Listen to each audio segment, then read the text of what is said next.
ચાલો જાણીએ વિઘ્નહર્તા એવા ભગવાન શ્રી ગણેશજીના 8 અવતાર વિશે. સ્ત્રોત ગીતા પ્રેસ, ગોરખપુર. આપ સાંભળી રહ્યા છો શાબ્દીના સ્વરમાં. ત્રીજો અવતાર છે મહોદર. મહોદર ઇતિ ખ્યાતો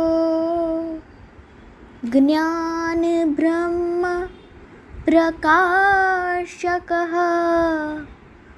મોહાસુરસ્ય શત્રુર્વૈ આખુવાહન ગહ સ્મૃતઃ.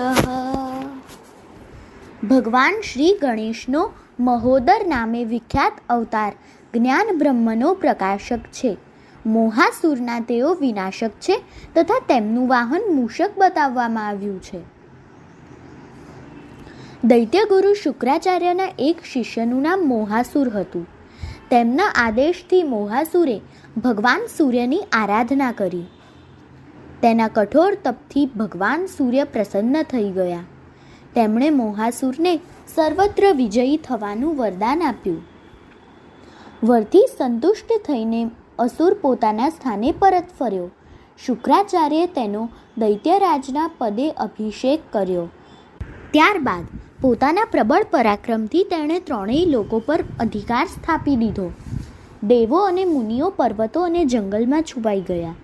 ચારે કોરથી નિશ્ચિંત થઈને મોહાસુર પોતાની પત્ની મદિરા સાથે સુખપૂર્વક જીવન વ્યતીત કરવા લાગ્યો. વર્ણાશ્રમ, ધર્મ, સત્કર્મ, યજ્ઞ, તપ વગેરે બધું નષ્ટ થઈ ગયું.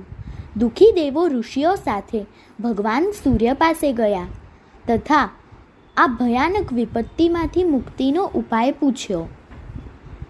ભગવાન સૂર્યે તેમને એકાક્ષર મંત્ર આપીને ભગવાન ગણેશને પ્રસન્ન કરવાની પ્રેરણા આપી. દેવો અને મુનિજનો શ્રદ્ધાપૂર્વક ભગવાન મહોદરની ઉપાસના કરવા લાગ્યા. તેમની તપસ્યાથી સંતુષ્ટ થઈને ભગવાન મહોદર પ્રગટ થયા. દેવતાઓ અને મુનિઓને અત્યંત આર્ત થઈને મહોદરની સ્તુતિ કરી.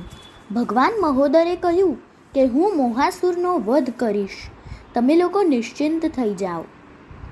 આમ કહીને મૂષક પર સવાર થઈ ભગવાન મહોદર મોહાસુર સાથે યુદ્ધ કરવા ચાલી નીકળ્યા. આ સમાચાર દેવર્ષિ નારદે મોહાસુરને આપ્યા તથા અત્યંત પરાક્રમી સમર્થ મહોદરનું સ્વરૂપ પણ તેને સમજાવ્યું. દૈત્ય ગુરુ શુક્રાચાર્ય પણ તેને ભગવાન મહોદરનું શરણું લેવાની શુભ સલાહ આપી. તે જ વખતે ભગવાન વિષ્ણુ ભગવાન મહોદરના દૂત બનીને મોહાસુરની પાસે ગયા. તેમણે મોહાસુરને કહ્યું, તમારે અનંત શક્તિ સંપન્ન ભગવાન મહોદર સાથે મિત્રતા કરી લેવી જોઈએ. તેમાં જ તમારું કલ્યાણ છે. જો તમે મહોદરની શરણ ગ્રહણ કરી દેવતાઓ, મુનિઓ તથા બ્રાહ્મણોને ધર્મપૂર્વક જીવન વિતાવવામાં વ્યવધાન ઉત્પન્ન ન કરવાનું વચન આપો તો દયામય પ્રભુ તમને ક્ષમા કરી દેશે. જો તમે આવું નહીં કરો તો રણભૂમિમાં તમારું બચવું અસંભવ છે. મોહાસુરનો અહંકાર નષ્ટ થઈ ગયો.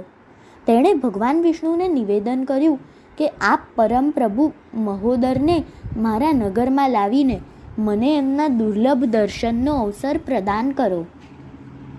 ભગવાન મહોદરે મોહાસુરના નગરમાં પદાર્પણ કર્યું. મોહાસુરે તેમનું અભૂતપૂર્વ સ્વાગત કર્યું. દૈત્ય યુવતીઓએ પુષ્પવર્ષા કરી.